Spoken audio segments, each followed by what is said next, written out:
In today's story from our /Aita, a frustrated sister reaches her breaking point with her unemployed brother, leading to a heated confrontation.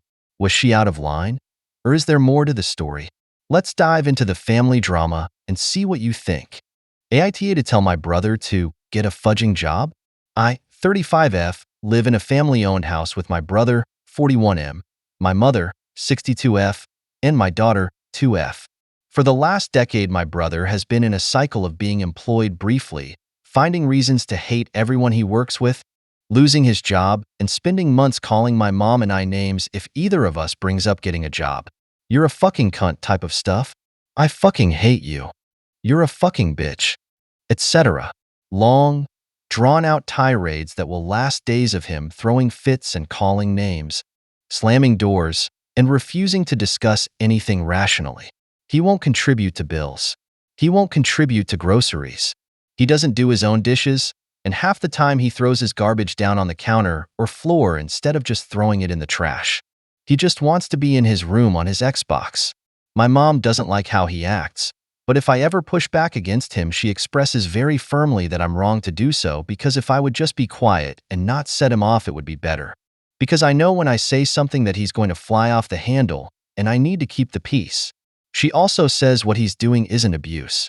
Recently, my brother threw a fit because I wanted pie and it had sugar in it. He doesn't eat sugar anymore.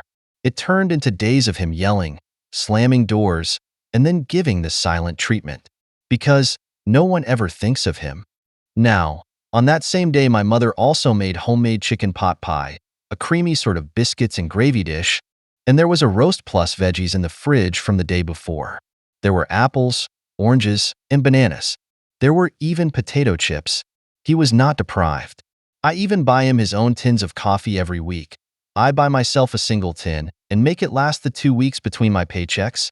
The day after the pie, I was in the kitchen making my morning coffee when he came through slamming doors and giving the silent treatment, and I finally snapped. I said that he's a 41-year-old man, and that I have to take care of everything else for him, and that I shouldn't be responsible for his snacks too. That I'm allowed to have a pie from ingredients I bought with money I worked for. I also snapped he needs to get a fucking job so he can buy his own shit and contribute. He and my mother are saying I emasculated him and that I can't say stuff like that to a man. He threw an even bigger fit and started slamming around the house saying he was going to sell the tools and leave. I regret swearing, but don't think it's unfair or rude to remind him that he's a grown man and needs to support himself. I want to leave, but I can't run off and be homeless with my daughter in winter, and when I try to save up money from my paycheck, I get treated like I'm being greedy somehow. I'm barely surviving financially, and I'm breaking down, physically and emotionally, and I'm starting to think I'm the asshole,